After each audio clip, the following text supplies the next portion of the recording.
It is said that UFOs have always been an ongoing concern for the Army, both in the U.S. and abroad. Military commanders have even classified the subject as ultra-top secret. Are these rumors true? Are UFOs really a state secret? On December 30th, 1947, faced with a growing number of UFO sightings being reported throughout the country, Defense Secretary James Forrestal set up an investigation committee. The Air Technical Intelligence Center, or ATIC, was located at the Wright-Patterson Air Force Base in Dayton, Ohio. The committee was known as Project Sign. Before it even had time to determine protocol, the U.S. Air Force was faced with a crisis.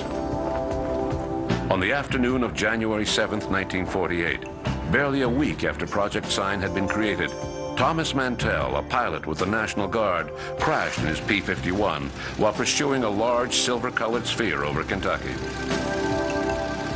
This incident was the first to be investigated by Project Sign. According to investigators, Mantell mistook Venus for an unknown craft. He was not wearing an oxygen mask, so he must have gone beyond a safe altitude, lost consciousness, and crashed to the ground.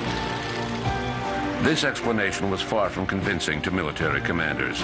In 1952, the Mantell case was investigated by the U.S. Air Force, who concluded that the pilot had probably mistaken a skyhook balloon for a UFO. There's a significance to Mantell which is very important, I think, and that is that the Mantell case came in the 1940s just after the birth of the flying saucer phenomenon, if you like, when Kenneth Arnold had named the flying saucers. And I think it's important to recognise the power of that image that Arnold created because of what happened to Mantell, a sober, sensible, normal pilot who appears, let's say he did make a mistake, he was led on by the publicity and the hype into this new phenomenon. And it said a lot about how much of a grip this had on the American public in the 1940s. It looked like it could be a quick fad, but of course it hasn't been. But the Mantell case was one of the first deaths really associated with the subject, and huge publicity. The publicity generated by the Mantell case only added to the problems of Project Sign. The situation went from bad to worse as more and more UFOs were sighted across the country. On July 24th, 1948, two pilots with Eastern Airlines reported having seen a bright cylinder-shaped object while flying over Alabama. Apparently, they barely avoided a collision. Things were getting tense for military commanders. They ordered Project Sign to produce a report assessing the current state of the situation.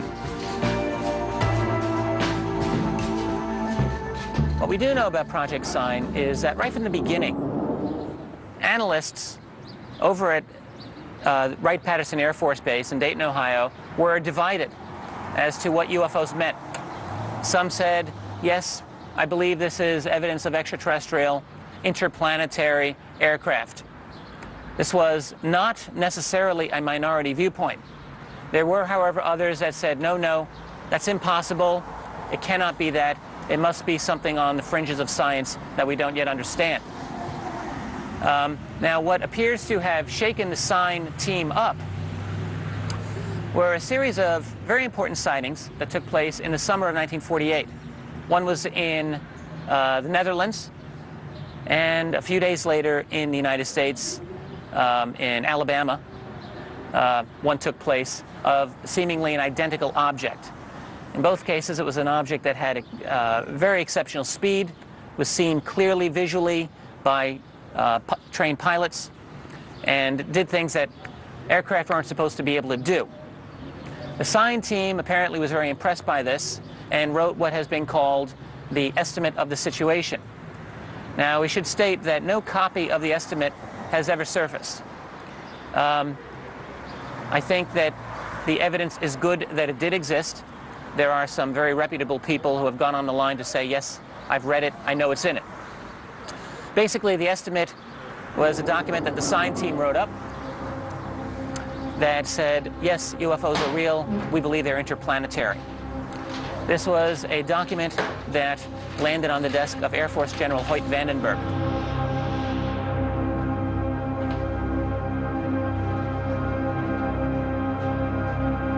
According to the story, Vandenberg said, I'm not going to accept this conclusion.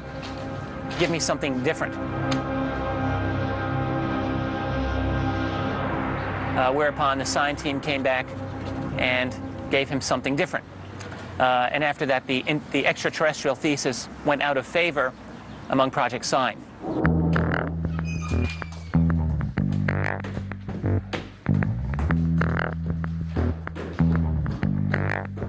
Supposedly, after rejecting the initial conclusions of the estimate of the situation, which stated that the flying saucers could be extraterrestrial in origin, General Hoyt S. Vandenberg gave the order to burn all copies of the report. In February 1949, ATIC submitted a new official report, which contained no reference whatsoever to extraterrestrials. However, the document did state that 20% of the sighted objects had not been identified. The Pentagon reacted by replacing Project Sign with another group, whose job was to minimize sightings of questionable objects. This group was known as Project Grudge. The Dark Age had begun. 11 months later, an announcement was made that UFOs were nothing more than a case of mistaken identification, mass hysteria, or hoaxes. Military commanders knew better. In September 1951, after extraordinary sightings were reported over New Jersey, the U.S. Air Force revived its Project Grudge. Captain Edward Ruppelt was assigned to the project. But unlike his predecessors, Ruppelt refused to turn a blind eye to the UFO phenomenon. He demanded that thorough investigations be carried out, which led to the creation of Project Blue Book in 1952. The arrival of Captain Ruppelt held in a new wave of public interest in UFOs. It was hoped that Ruppelt would ensure that UFO investigations were impartial. Ruppelt hired a scientific advisor, Joseph Allen Hynek, an astrophysicist affiliated with Northwestern University in Illinois.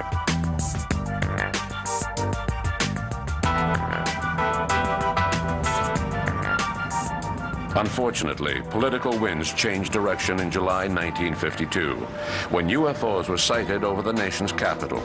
General John Samford, spokesman for the U.S. Air Force, held a press conference and stated that the lights were nothing more than a natural phenomenon created by temperature inversions.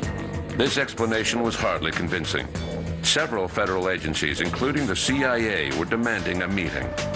They feared that the flying saucer mania would lead to mass hysteria throughout the country.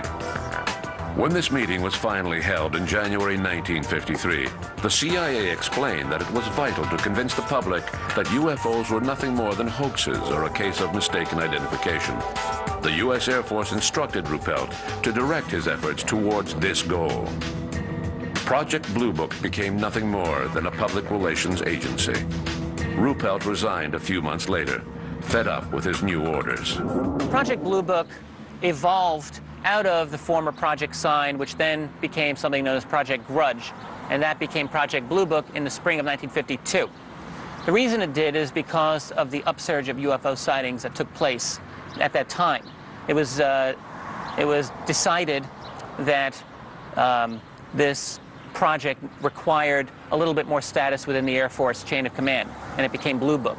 Captain Ruppelt headed up Project Blue Book for about 2 years in 1952-53. He led several good investigations, but there was a crisis situation in 1952, following the Washington merry-go-round incident, as it was known. For 2 weekends in a row, on both Saturday and Sunday nights, the skies over Washington, D.C. were filled with UFOs, and this needed to be downplayed.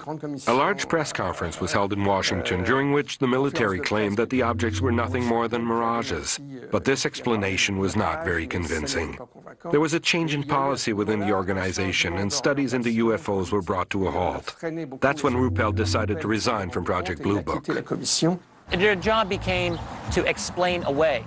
We know this because of now declassified documents that lay out the matter very clearly to the Blue Book staff, which is, you know, if you have something that is easily explainable, this is what you tell the public. If you have something that is not easily explainable, don't talk about it to the public. It was a very clear recommendation. Their job was to get the unexplained percentage to an absolute rock bottom minimum. The goal of Project Blue Book was now to find natural explanations for UFO sightings. A key player in this game was Alan Hynek, an astronomer who worked on the project for nearly 20 years until the end of the 1960s. It was basically the first official investigation into the reports of UFOs. There was no actual Blue Book, but Blue Book amounted to the code name for all the UFO reports being collected together and examined by the university, apparently independent of the government. In fact, it was more independent than the government probably intended, because Hynek was gamekeeper turned poacher. He eventually became one of the leading lights of the UFO industry. And indeed, for some time, he was kind of playing a double game. But it took into account mainly lights in the sky and distant objects, flying saucers, if you would. But it also it took in the high strangeness cases, such as the cases of entities seen in Kentucky, for example, in 1955 and so on. And it would examine several of those kind of reports. It was, to some extent, a cover-up. They already had determined, the CIA had already determined, that they were interested in certain aspects of the UFO phenomenon, such as how rumour circulated amongst the population and so on. So it was a study of a lot of that aspect as well. It was, in effect, though, the first US government study, and it would lead on, in the end, to the Condon Report in 1969 in government's in due course. Up until the mid-1960s, Project Blue Book played its role as a public relations agency, downplaying UFO sightings and reassuring the public that flying saucers were nothing more than natural phenomena. Then, in the spring of 1966, UFOs descended on 3 Michigan towns: Ann Arbor, Dexter, and Hillsdale. The U.S. Air Force quickly dispatched Alan Hynek to the scene. The astrophysicist proposed that the phenomena had been caused by methane swamp gases. It was the beginning of the end for Project Blue Book. The swamp gas incident that occurred in the 1960s, and which was particularly brought to bear by Professor Alan Hynek, who wrote it up in his book, The Hynek UFO Reports and so on. Basically, in Ann Arbor, in Michigan, there were a lot of reports of lights and so on in the skies. Looking back on that now, we might assume that if they weren't structured craft and so on, which was obviously speculated by the UFO people at the time, that they might be something more like tectonic activity that we've seen in places like Hessdalen and so on, where we think that sort of earth movements are causing these lights. But at the time, these lights were thought to be some sort of phenomenon in Ann Arbor. And an explanation was given, which wasn't that absurd, really, which was that it could be igniting swamp gas that was creating the light. Unfortunately, it was kind of picked up by the tabloids of the time and so on. And they made a big point about what seemed to be the government explaining away UFOs as just swamp gas.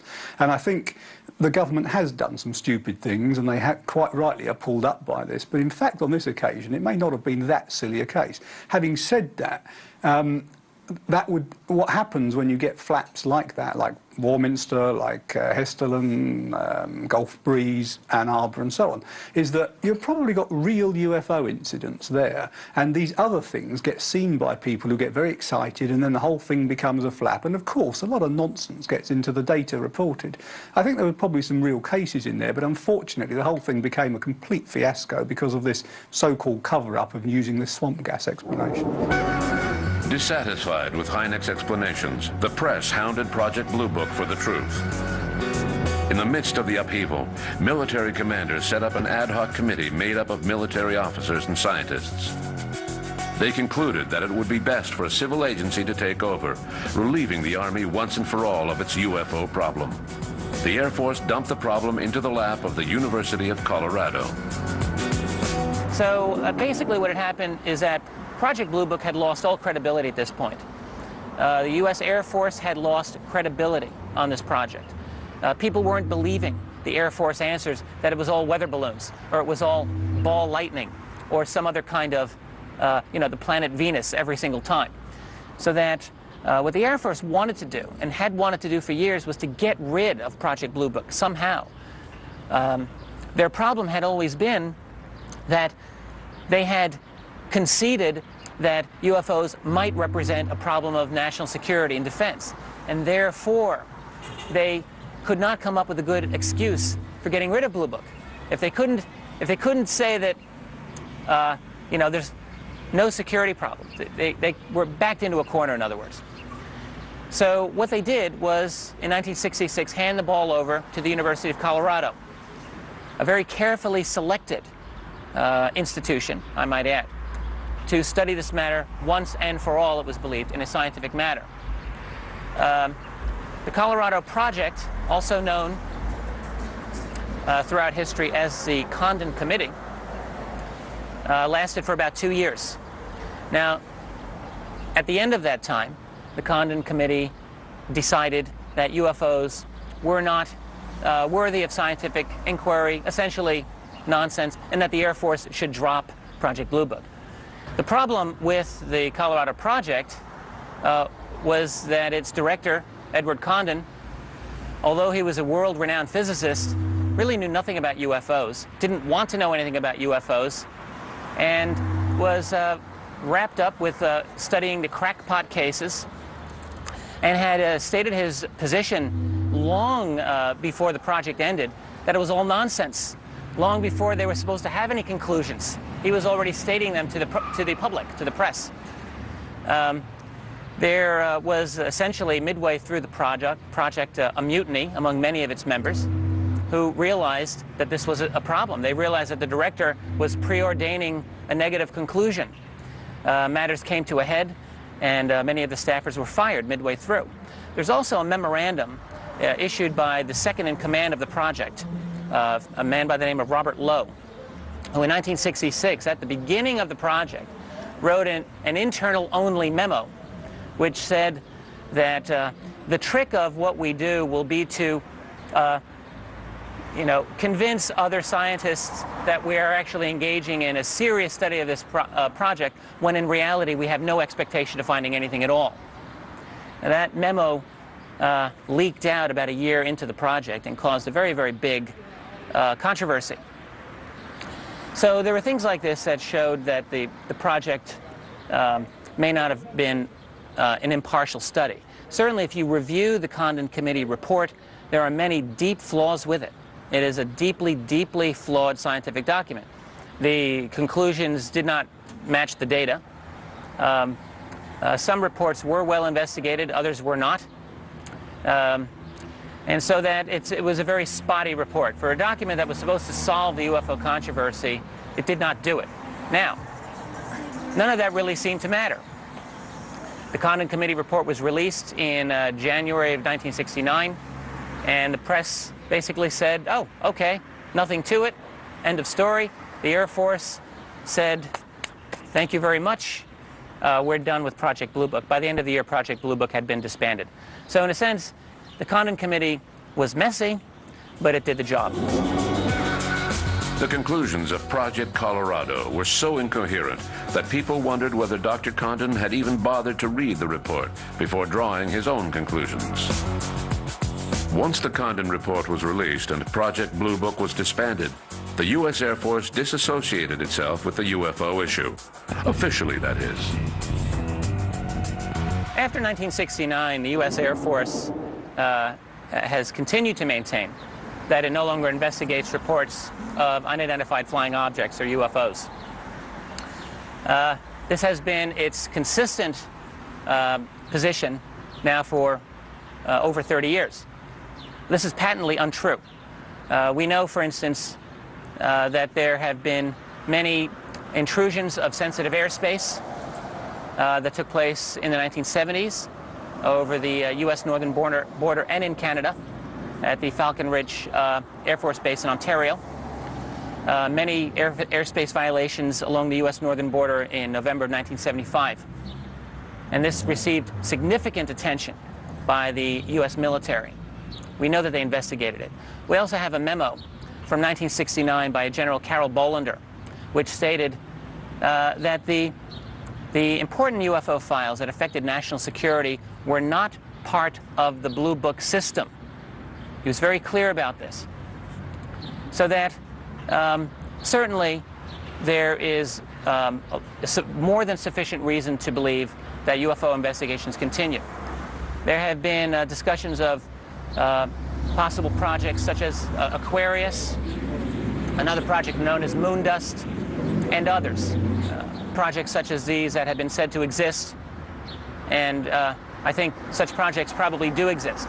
It's hard for me to say specifically, for example, what was the history of Project Aquarius. We don't really have much information about this. And the documents that discuss Project Aquarius have themselves been disputed in their authenticity. It's very hard to know exactly what it was about. What is clear is that examination and study and investigation of UFOs has continued to the present day.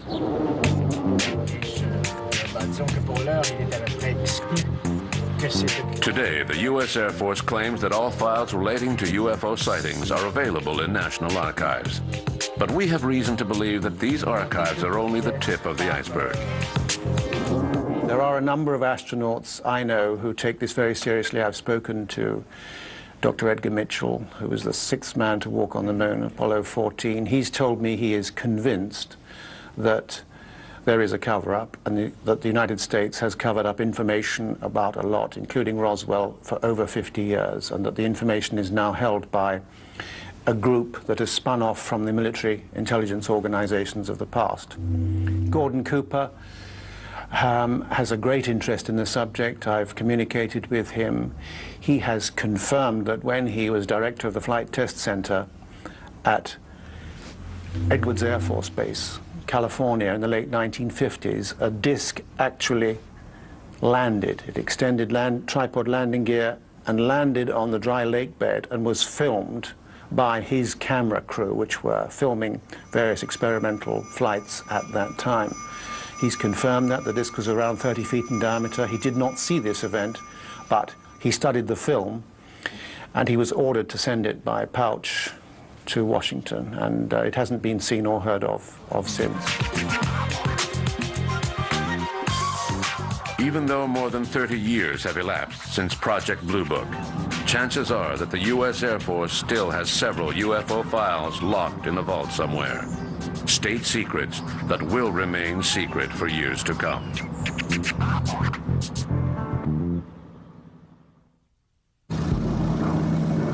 After the Second World War, most NATO countries looked to the U.S. to solve the UFO problem. But that didn't stop them from carrying out their own investigations. In the early 1950s, the Canadian Air Force and the Department of Transportation held several meetings to discuss UFOs. These meetings were known as Project Second Story. In March 1953, the committee concluded that there wasn't anything in the UFO file worth pursuing.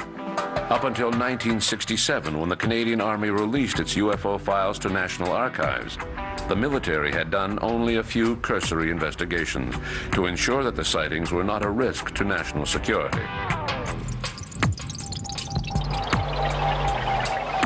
Even today, the Army is keeping a discreet eye on UFO sightings, but only for security reasons. It keeps a close watch on air traffic.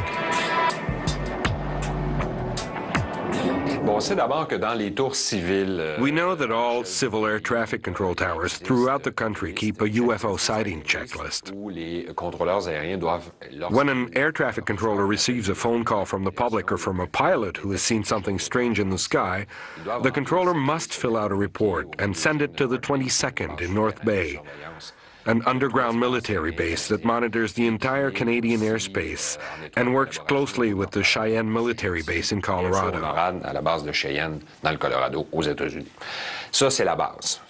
These are the basics that we know, that anyone can find out. There's nothing hidden. It's all part of monitoring the Canadian territory. Whenever the Army detects an object flying in the Canadian airspace that refuses to identify itself and to respond to radio calls, it has strict instructions to send up fighter jets to intercept the object. In our case, these jets are CF-18As, otherwise known as Hornets, and they're usually launched from the 3rd Wing at the Bagotville military base. The Hornets' job is to intercept, identify, and accompany an aircraft such as a Russian Tupolev to the international airspace where it belongs once it responds to the call sign. If the object does not respond at all, the Army's last resort is to fire at the object with the intention of destroying it, because that's the Army's job. And I think it's important to note that there's a difference between what we think the military does and what it actually does. It can be summed up in 3 letters: IID, intercept, identify, and destroy. That's what the military does. That's what they're paid to do. I would say that UFOs are pretty far down on their list of concerns. They're not paid to study UFOs. That's not their job. And I would even go so far as to say that they scoff at the whole idea of UFOs. As long as national security is not in danger, they will come up with a story about how something strange was spotted in the sky, and the story will end there. The information will be passed on to the NORAD base in Cheyenne, Colorado, but nothing more will be done about it.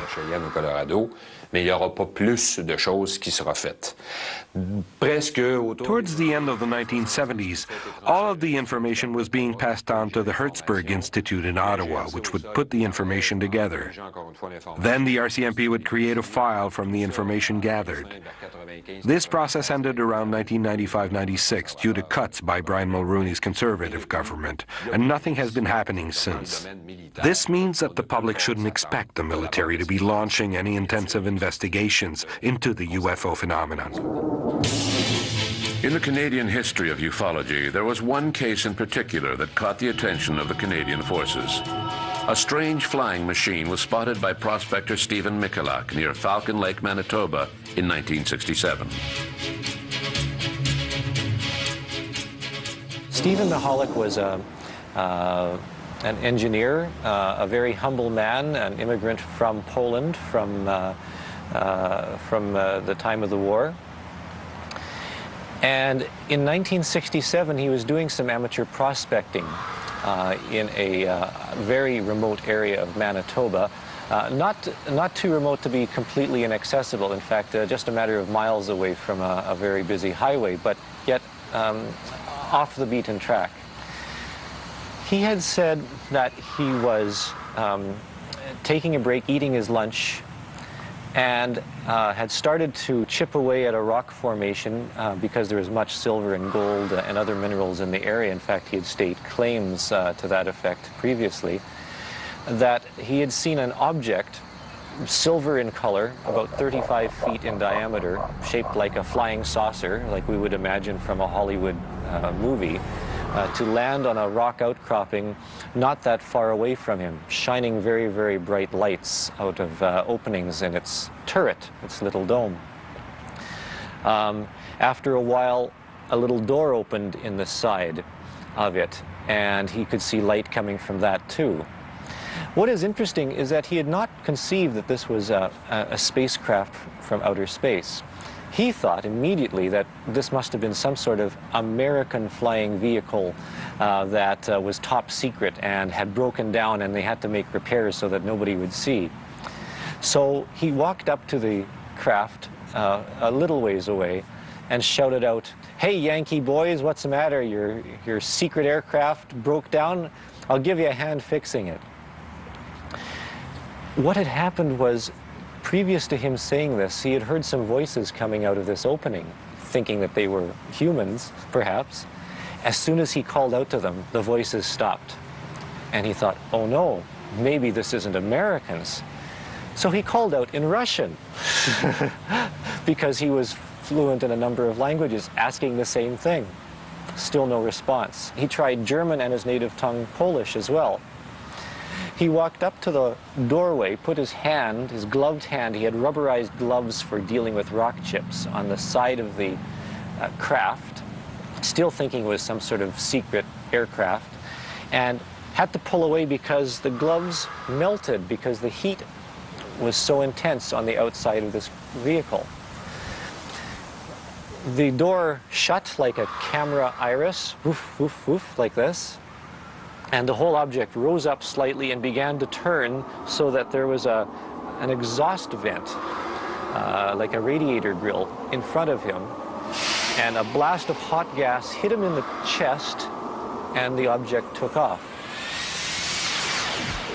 the blast of hot gas was hot enough that it actually set his clothes on fire, and he quickly struggled to take off the clothes, throw them onto the ground, and beat them out with some grass and some leaves and stomp on them. But he started feeling very, very dizzy and nauseous, and he was in pain. He did receive second and third degree burns. He managed to walk out of the bush to where he was staying at a small motel a few miles away, and decided that he would go back into Winnipeg seeking some medical help.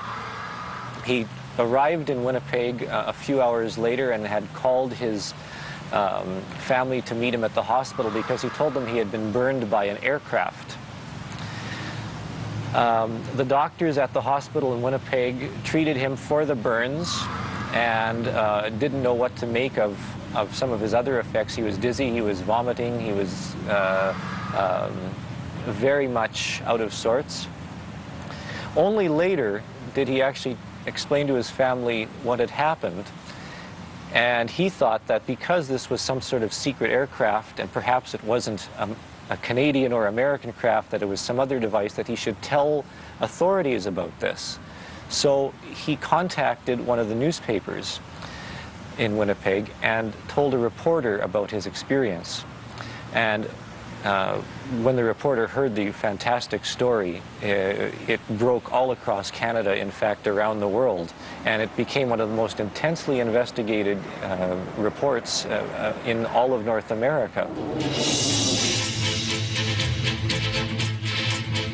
At first, the authorities turned over the investigation to Sergeant Paul Biskey of the Canadian Air Force.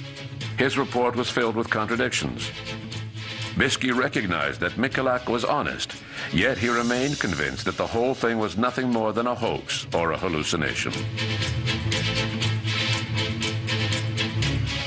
Biskey was very much against the notion of flying saucers. In fact, he, in an interesting letter which we have found on file, described how he was going to get Mr. Michalak drunk at a bar to try and loosen his lips to come forth with the truth about what happened. He was looking for any explanation, any reason why what Michalak had said really didn't occur, and I believe was a detriment to the investigation. Perhaps dedicated, but he was so convinced that the case could not have occurred that perhaps he went a little bit overboard in his evaluation. Biskey's conclusions were not accepted unanimously by the authorities, especially since radioactive ground samples were taken from the site. I actually grew up very close to where Mr. Michalak lived. In fact, as a child, I played with one of his sons. And I remember his son telling me one time that his father had been burned and was very, very sick, and I didn't think anything of it at the time. But later on, as I continued my connection and relationship with the family, I became interested in the UFOs and flying saucers and asked more questions about what had happened, and he showed me the burns on his legs and what was left on his body at that time, some of the material that had been left, and told me of this fantastic story. So on the one hand, we have a fantastic story, but it is backed up by some physical evidence, some material on the ground, the evidence of the burns on his body, plus the astounding testimony and expert testimony of some of the investigators. So I suppose, depending on who you talk to, it's either one of the best cases ever on record of a person encountering a flying saucer and being burned by it, physically injured, or an elaborate hoax. And if it is an elaborate hoax, it is surely one of the most profound ever on record with the most incredible evidence.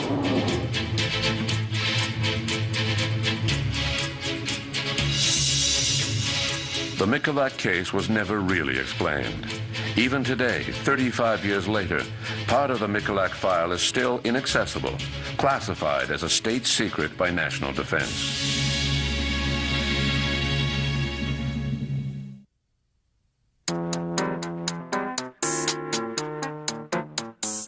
In Europe, there is no Freedom of Information Act. so it is difficult to assess the role of the military with regards to UFOs. We do know that the British government has always been interested in UFOs. Between 1991 and 1994, Nick Pope was in charge of studying reports of UFO sightings. Between 1991 and 1994, my job at the Ministry of Defence was to research and investigate UFO sightings, to evaluate them, to see if there was evidence of a threat to the defence of the United Kingdom. So I would receive between 200 and 300 reports each year, and I would have to the best of my ability, to look at each one of these, to consider all the possible alternatives, and to try and find a conventional explanation. Now, I managed to find a conventional explanation with 90 or 95% of these sightings, but that left me with a hard core which I couldn't explain by conventional means. I had that particular job for 3 years, but in various forms that job or something very much like it has existed since 1950, and the work does continue to this day. Having said that, I think over the years the way in which the subject has been treated has varied enormously. Sometimes due to the attitudes or belief of whoever is doing the job at the time. So I, for example, was quite involved in the subject because I thought it was worthy of interest. Others, I think, over the years have taken a less involved view. The British Ministry of Defence has been interested in UFOs since 1950. The Churchill administration was concerned with the US situation, and the British press were a bunch of fearmongers. Military commanders were questioning the nature of these flying saucers. Could they be a new weapon being developed by the Russians? Yes. The British government's interest in UFOs dates back to about 1950, and at that time clearly we were aware of the situation in America with Kenneth Arnold's flying saucer sightings, and we knew, of course, that Project Sign had been set up, and Project Grudge, and that of course evolved into Project Bluebook. In 1950, a very eminent scientist in the British government, Sir Henry Tizard, one of the founding fathers of radar technology, felt that UFO reports could not be dismissed and should not be dismissed without some form of proper investigation. And so the Air Force and Air Force intelligence was tasked with setting up a working party to look into this. This was known as the Flying Saucer Working Party. It formed in 1950, and it reported formally its conclusions in 1951. Its conclusions were quite sceptical and drew heavily on the American party line, that these things were generally either misidentifications or hoaxes. Having said that, when it reported and recommended that no further action was taken, a year or so later, this was overturned because of a high-profile series of UFO sightings involving the military. But that is how the official interest started. Once the Air Ministry and the Ministry of Defence had set up a small unit to look into these UFO sightings, that project ran, and indeed to a certain extent still runs to this day. And the job that I did between 1991 and 1994 is simply the modern version of the research and investigation effort that was set up in the early 50s and has run ever since. Now, of course, There have been changes in, of course, the personnel. There have been changes in the way in which these incidents have been investigated, but essentially it is the same project, and the fundamental brief has not changed. That is, to look at the sightings, to satisfy ourselves that there is evidence of no threat to the defence of our country. By definition, the Army is secretive and doesn't reveal information to the public. It prefers to keep silent rather than work openly with ufologists. But a few years ago, the Belgian Army decided to cooperate with a group of Brussels ufologists. SOBEPS, the French acronym for the Belgian Society for the Study of Space Phenomena.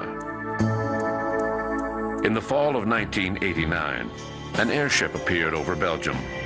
Witnesses described a large, black, triangular-shaped craft with 3 flashing red lights.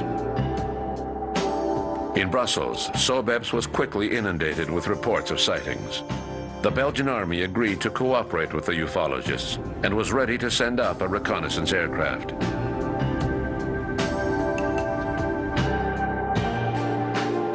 On March 30th, 1990, a triangle was detected on radar screens at Semmerzak Station.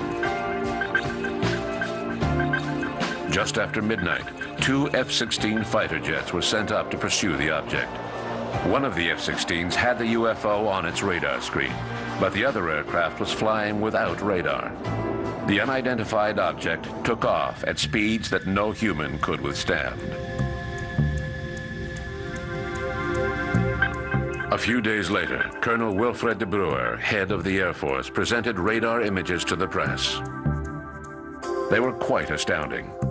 The images showed that the spacecraft had accelerated at a speed of 30 to 40 Gs. At the same time, Colonel de Bruer rejected any possibility that the UFO could be some sort of secret prototype. The Belgian wave of sightings lasted until 1994. Now, 10 years later, they have yet to come up with a concrete explanation for all of the sightings reported. What's important to remember is not so much the sightings themselves, but rather the open dialogue that took place between a group of ufologists and the National Army. This joint effort was much more important than you may think. To carry out a thorough investigation, researchers need to know all of the data, and the best reports are often found in military files, because they are written by experienced pilots, and they are supported by physical evidence such as radar echoes. These files are rarely released to civilian researchers, the Army claiming that they must remain confidential for security reasons. Ideally, state agencies would be set up throughout the world, managed by an international body such as the UN. But the world is not ready for such an organization just yet. Towards the end of the 1970s, several meetings were held at the UN to discuss UFOs. Among those who attended were Professor Hynek, former advisor to the U.S. Air Force, astronaut Gordon Cooper, and several other key figures. The meetings were presided by Kurt Waldheim, who was Secretary General at the time. The idea was to hold an international debate on UFOs. Unfortunately, the meetings were short-lived, since an American diplomat threatened to complain to the Senate that American funds to the UN were being used to study UFOs.